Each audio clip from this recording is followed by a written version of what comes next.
Welcome to exam सहपाठी। आज के इस वीडियो में हम लोग डेली घटना चक्र और समसामयिकी सार में अपना 69th वीडियो कर रहे हैं और इसमें हम लोग डेली करंट अफेयर्स और जीके का रिवीजन करते हैं। तो आइए इसको स्टार्ट करते हैं। और इसके पहले अगर आप यहाँ पे पहली बार आए हैं तो यूट्यूब पे हमें सब्सक्राइब कर सकते हैं। इसके अलावा टेलीग्राम, इंस्टाग्राम और फेसबुक पे हमें फॉलो कर सकते हैं। तो सबसे पहले देखते हैं जीके और करंट के महत्वपूर्ण क्वेश्चन का रिविजन। कोविड-19 के लिए विश्व का पहला प्लाज्मिड डीएनए वैक्सीन कौन सा है? ठीक है, तो जो डीएनए वैक्सीन जो है पूरे विश्व का पहला डीएनए वैक्सीन है वो है आपका जायकोव डी।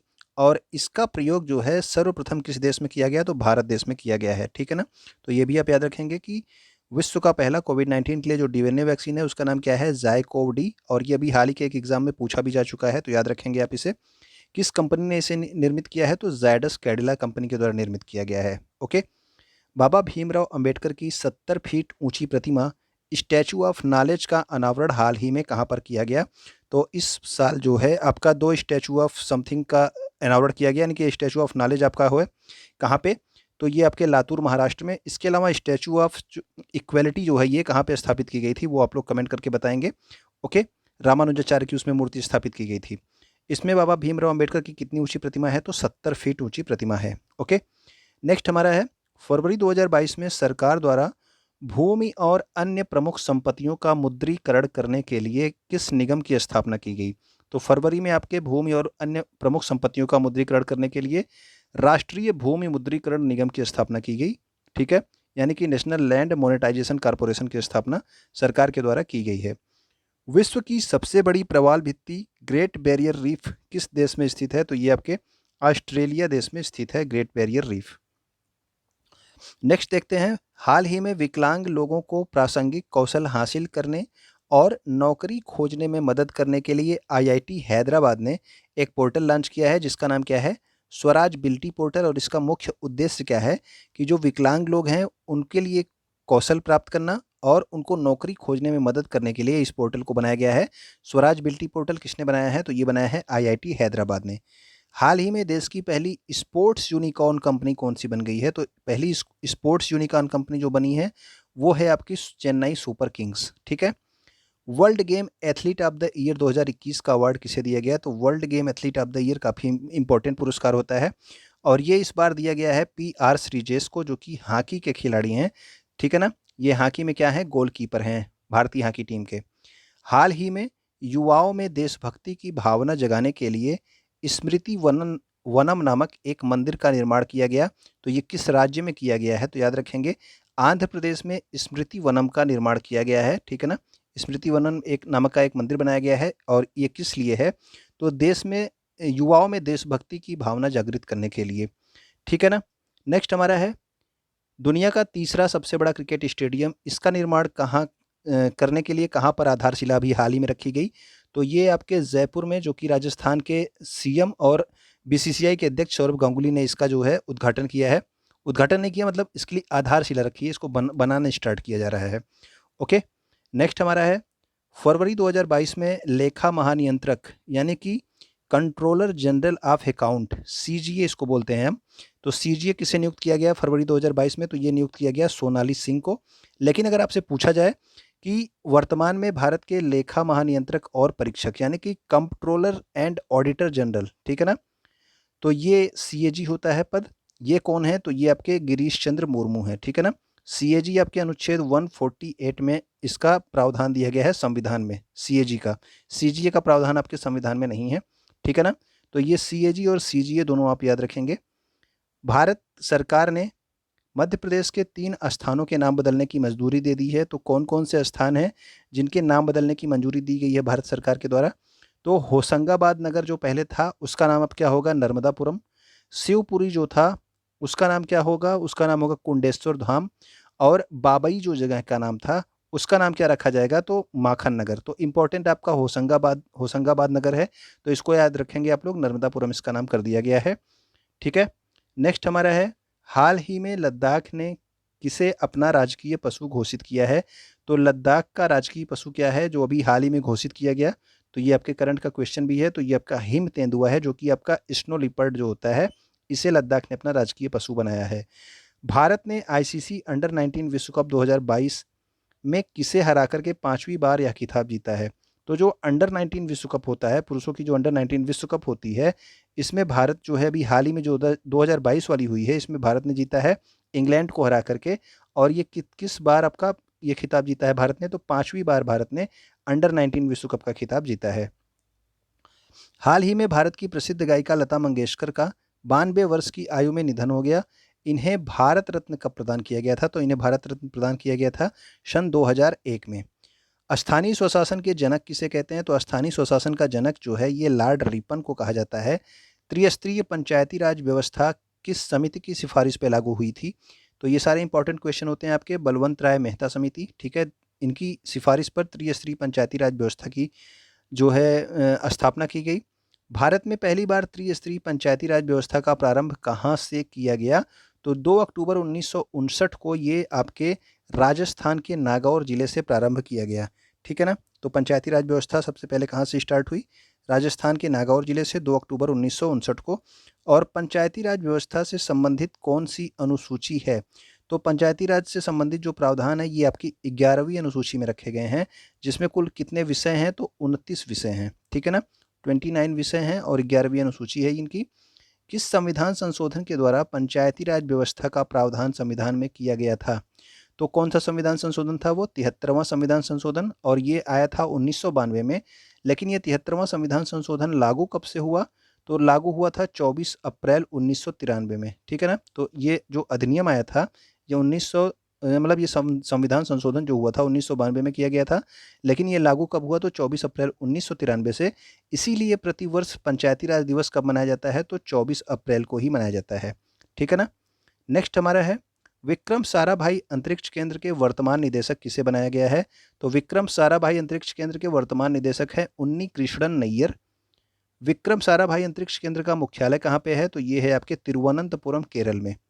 केंद्रीय बजट 2022-23 यानी कि जो इस बार जो है प्रस्तुत की गई बजट, उसमें जो है पर्वतवाला योजना का नोडल मंत्रालय कौन सा है, तो पर्वतवाला में योजना में आपके रोपवे का विकास की बात की गई है, यानी कि जैसे कि आप लोग इसी तरह से रज्जू मार्ग जो होता है आपका रोपवे उसका निर्माण की बात है आपके पर्वतमाला योजना में, और ये सड़क और परिवहन मंत्रालय के अंतर्गत आता है। हाल ही में संयुक्त राष्ट्र के अधिकारों की समिति के लिए अस्थायी मिशन में किसे चुना गया है, तो संयुक्त राष्ट्र की जो आपकी अधिकारों की समिति होती है उसके अस्थायी मिशन में आपके प्रीति सरन को चुना गया है, ठीक है ना। ये नाम भी इंपॉर्टेंट है, याद रखिएगा। भारतीय भूवैज्ञानिक सर्वेक्षण के द्वारा किस राज्य में भारत का पहला भू पार्क यानी कि जियो पार्क जो है स्थापित किए जाने की मंजूरी दे दी गई है, तो भारत का पहला है ये भू पार्क, और ये आपके मध्य प्रदेश राज्य में होगा। और किस जगह पे, तो लम्हेटा जबलपुर में, ठीक है ना। तो लम्हेटा जगह में, जबलपुर जिले में, ठीक है ना, मध्य प्रदेश राज्य में। संयुक्त राष्ट्र सुरक्षा परिषद के बारे में कुछ इंपॉर्टेंट तथ्य जो आपसे एग्जाम में पूछे जाते हैं कि उसके कुल सदस्य कितने होते हैं, तो कुल 15 सदस्य होते हैं। जिसमें स्थायी सदस्य कौन होते हैं, तो स्थायी सदस्य आपके संयुक्त राष्ट्र सुरक्षा परिषद में यानी कि आपका यूएनएससी की बात हो रही है, ठीक है ना, यूनाइटेड नेशन सिक्योरिटी काउंसिल की बात हो रही है। इसमें 5 स्थायी सदस्य होते हैं और अस्थायी सदस्य कितने होते हैं, 10, और भारत इसका अस्थायी सदस्य है। और अस्थायी सदस्यों को कितने वर्ष के लिए जो है चुना जाता है, तो 2 वर्ष के लिए चुना जाता है, ठीक है ना। तो अस्थायी सदस्यों का कार्यकाल 2 वर्ष के लिए होता है। संयुक्त राष्ट्र महासभा के वर्तमान में प्रमुख कौन है, तो संयुक्त राष्ट्र महासभा यानी कि यूनाइटेड नेशन जनरल असेंबली की बात अगर होगी तो उसके प्रमुख हैं अब्दुल्ला शाहिद। लेकिन अगर संयुक्त राष्ट्र संघ की बात होगी यूएनओ, ठीक है ना, तो यूएनओ के जो महासचिव हैं ये कौन है, तो ये हैं आपके एंटोनियो गुटेरेस। अब्दुल्ला शाहिद किस देश के हैं और एंटोनियो गुटेरेस किस देश के हैं, ये दोनों आप लोग कमेंट करके बताइएगा। मूक नायक किसकी पत्रिका का नाम है, तो मूक नायक डॉक्टर भीमराव अंबेडकर की पत्रिका का नाम है। इसके अलावा इनकी एक पुस्तक जो एग्जाम में बहुत पूछी जाती है वो है आपकी एनिहिलेशन ऑफ कास्ट, ठीक है ना। एनिहिलेशन ऑफ कास्ट ये किसकी पुस्तक का नाम है, तो ये भी आपकी डॉक्टर भीमराव अंबेडकर की पुस्तक है। भारत का पहला बुलेट ट्रेन स्टेशन कहाँ पे बनाया जाएगा, तो पहला बुलेट ट्रेन स्टेशन आपके सूरत गुजरात में बनाए जाने की घोषणा की गई है, और ये 2024 तक बनाए जाने की जो है इसमें प्रावधान किया गया है। अब देखें महत्वपूर्ण खेल और उसमें जो विजेता टीमें रही हैं उसको जल्दी से देख लीजिए आप लोग। आईसीसी महिला विश्व कप 2022 की विजेता कौन सी टीम रही, तो अभी ये हाल ही में न्यूजीलैंड में हुई और इसमें ऑस्ट्रेलिया ने जीता है। T20 वर्ल्ड कप 2021 की विजेता टीम कौन सी रही, तो T20 वर्ल्ड कप पिछले वर्ष हुआ था, तो ये आपका ऑस्ट्रेलिया ने जीता था। अंडर 19 विश्व कप अभी आपको हाल ही में बताया गया कि इसमें भारत ने 5वीं बार जीता है। विजय हजारे ट्रॉफी किसने जीत ली है? तो विजय हजारे ट्रॉफी जीत ली है आपकी हिमाचल प्रदेश। इसके अलावा अगर आपको याद हो कि सैयद मुश्ताक अली ट्रॉफी किसने जीती है अभी जो हाल ही में हुई थी, तो वो आप कमेंट करके बताएंगे। प्रो कबड्डी लीग जो है, ये जैसे आईपीएल होता है क्रिकेट के लिए, उसे कबड्डी के लिए प्रो कबड्डी लीग होता है। इसका 8वां सीजन भी हुआ और इसमें दबंग दिल्ली टीम ने जीता है। यूरो कप 2021 जो हुआ था उसमें किस टीम ने जीता था? तो इटली ने जीता था। और ये आपका फुटबॉल के संबंधित खेल होता है, फुटबॉल से संबंधित। यूरो कप और कोपा अमेरिका कप और डूरंड कप, ये तीनों आपके फुटबॉल से संबंधित है। कोपा अमेरिका का विजेता है आपका अर्जेंटीना, और डूरंड कप 2021 का विजेता कौन रहा है? तो ये रहा है आपका एफसी गोवा, यानी कि फुटबॉल क्लब गोवा। ओके। हाल ही में रेल मंत्रालय ने कहां पर भारत की सबसे बड़ी कुश्ती अकादमी स्थापित करने को मंजूरी दी है? तो भारत की जो सबसे बड़ी कुश्ती अकादमी स्थापित की जाएगी, ये स्थापित की जाएगी किशनगंज दिल्ली में। और ये कौन स्थापित करेगा? तो रेल मंत्रालय। ओके।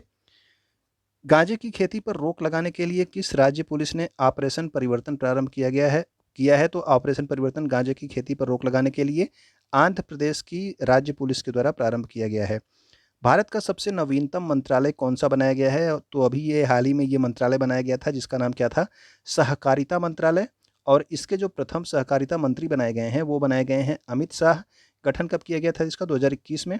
और इसका ध्येय वाक्य जो भी हाल ही के एग्जाम में पूछा गया था, तो इसका ध्येय वाक्य होता है सहकार से समृद्धि। ठीक है, सहकार से समृद्धि, क्योंकि ये सहकारिता मंत्रालय है इसीलिए आपका सहकार से समृद्धि इसका ध्येय वाक्य है, याद रखिएगा। इसके मंत्री कौन है? तो आपके अमित शाह हैं वर्तमान में। हाल ही में कौन सा देश भारत के यूपीआई पेमेंट सिस्टम यानी कि यूनिफाइड पेमेंट इंटरफेस की बात हो रही है, इसको अपनाने वाला पहला देश बन गया है? तो ये नेपाल ने यूपीआई को अपनाया है। और भूटान देश ने किसे अपनाया है? तो भूटान देश ने भीम ऐप का उपयोग जो है करना प्रारंभ किया है। ठीक है, ये आपका कौन सा देश भारत के पेमेंट ऐप भीम का उपयोग करने वाला पहला देश बन गया है? तो वो भूटान है। और यूपीआई सिस्टम को किसने अपनाया है? तो वो आपका नेपाल है। बीजिंग शीतकालीन ओलंपिक 2022 के में कौन सा देश पदक तालिका में पहले स्थान पे रहा है? तो पदक तालिका में पहले स्थान पे आपका रहा है नॉर्वे। ठीक है, बीजिंग शीतकालीन ओलंपिक 2022 में। हाल ही में किन देशों के बीच द्विपक्षीय संयुक्त वायुसेना अभ्यास ईस्टर्न ब्रिज 6 का आयोजन किया गया? तो ईस्टर्न ब्रिज 6 का आयोजन अभी हाल ही में किया गया था। ठीक है, ये वायुसेना अभ्यास है, ये भारत और ओमान के मध्य में हुआ था। हाल ही में BBC sports women of the year 2021 का खिताब किसे दिया गया? तो BBC sports women of the year का खिताब दिया गया है मीराबाई चानू को। ठीक है। हाल ही में उर्दू भाषा में साहित्य अकादमी पुरस्कार 2021 किसे प्रदान किया गया? तो ये उर्दू भाषा के लिए पूछा जा रहा है साहित्य अकादमी पुरस्कार, तो ये दिया गया है चंद्रभान ख्याल को। अगर आपको पता हो कि हिंदी भाषा में किसे दिया गया है अभी हाल ही में, तो आप लोग हिंदी भाषा के साहित्य अकादमी पुरस्कार के विजेता का नाम बताएंगे कमेंट करके। ठीक है। जैन धर्म के 24वें तीर्थंकर कौन थे? तो ये थे आपके महावीर स्वामी। इनका जन्म कहाँ पे हुआ था? तो जन्म हुआ था कुंडग्राम में। पिता का नाम था सिद्धार्थ, माता का नाम था, महावीर स्वामी की माता का नाम त्रिशला था जो कि लिच्छवी की राजकुमारी थी। बचपन का नाम इनके क्या था? तो बचपन का नाम था वर्धमान। और इनका निधन कहाँ पे हुआ था? तो निधन हुआ था पावापुरी में। ठीक है, महावीर स्वामी जैन धर्म के 24वें तीर्थंकर थे। और पंच महाव्रत जो आपके जैन धर्म में होता है वो कौन कौन सा होता है? सत्य, अहिंसा, अस्तेय, अपरिग्रह और ब्रह्मचर्य। ठीक है, सत्य, अहिंसा, अस्तेय, अपरिग्रह और ब्रह्मचर्य। जैन धर्म के प्रथम तीर्थंकर अगर आपसे पूछ लिया जाए तो वो थे आपके ऋषभ देव। और जैन धर्म के 23वें तीर्थंकर कौन थे वो आप लोग कमेंट करके बताएंगे। ठीक है। 58वीं सीनियर शतरंज चैंपियनशिप 2022 किस शहर में आयोजित किया जाएगा? तो सीनियर शतरंज चैंपियनशिप 2022 इसका आयोजन किया जाएगा आपके कानपुर में। लेकिन अगर आपसे पूछ लिया जाए कि विश्व शतरंज ओलंपियाड 2022 का आयोजन कहाँ पे किया जाएगा? तो विश्व शतरंज ओलंपियाड आपके चेन्नई में। लेकिन अगर आपका राष्ट्रीय शतरंज चैंपियनशिप की बात की जाएगी तो ये आपके कानपुर में है। ओके। स्पितुक गस्टर फेस्टिवल कहाँ पे मनाया जाता है? तो ये मनाया जाता है लद्दाख में। इसके अलावा लद्दाख के एक दो जो है फेस्टिवल के बारे में आपको और बताया गया है, अगर आपको याद हो तो आप कमेंट जरूर करिएगा। ठीक है, लद्दाख के एक दो और फेस्टिवल का नाम।